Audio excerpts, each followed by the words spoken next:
Welcome to 10 star news. ఇక details చూసుకున్నట్లయితే ఉమ్మడి నెల్లూరు జిల్లా నాయుడుపేటలోని డాక్టర్ బిఆర్ అంబేద్కర్ బాలుర గురుకులంలో ఆహార కాలుష్యం వల్ల 89 మంది విద్యార్థులకు అస్వస్థత.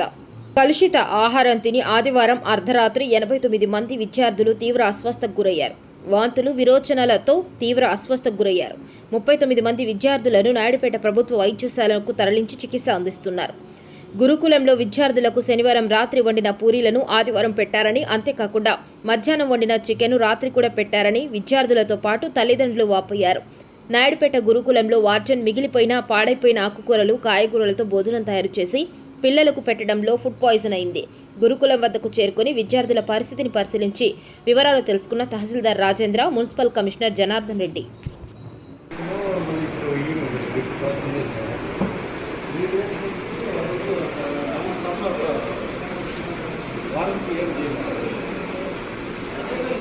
State wide, sir. Not only districts.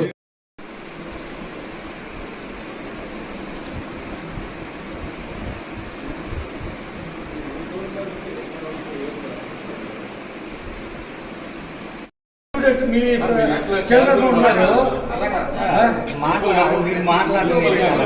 నేను మీరు జిల్లా వైడ్ అన్నారు, నేను స్టేట్ వైడ్ చెప్తా ఉన్నా. డైరెక్ట్ కేసు స్టేట్ వైడ్ ఉంది. మీరెంత కేర్లెస్ గా ఉంటే మీడియా కేర్లెస్ ఉండదు, అలా కాదు.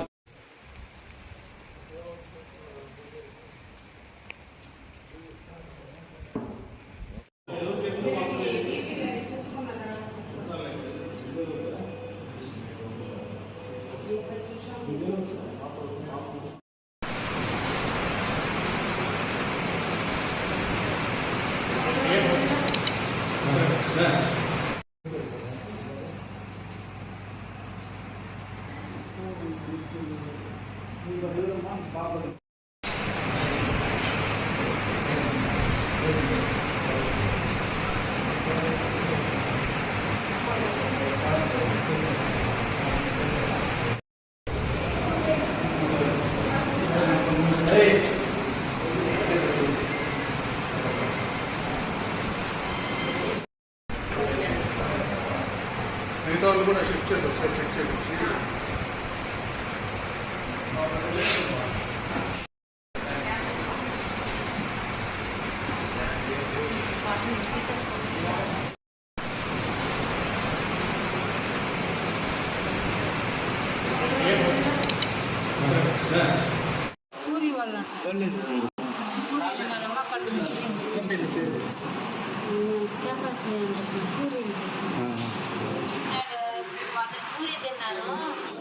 రావడం జరిగింది. ఈరోజు సాయంత్రం మాకు వచ్చిన వెంటనే మెడికల్ టీంలు అందరినీ ఇక్కడికి పిలిపించి ఇమ్మీడియట్ గా శానిటేషన్ ప్లస్ డ్రింకింగ్ వాటర్ కూడా శాంపిల్స్ తీసుకొని టెస్టింగ్ పంపించడం జరిగింది. మా టీం అంతా ఇక్కడ ఉన్నామండి. ఎక్కడైతే కొంచెం ఇబ్బందికరంగా ఉన్న వాళ్ళందరినీ కూడా హాస్పిటల్ షిఫ్ట్ చేయడం జరిగింది. ఇక్కడ క్యాంప్ డాక్టర్ ఇద్దరు, మెడికల్ టీము, మొత్తం మా మున్సిపాలిటీ సిబ్బంది, రెవెన్యూ అందరూ కూడా కలిసి మేము ఇక్కడే ఉంటున్నాము. ఏ ఇబ్బంది అయినా సరే మా గౌరవ కలెక్టర్ గారు, గౌరవ ఎమ్మెల్యే గారి ఆదేశాల మేరకి ఇక్కడే ఉంటాం.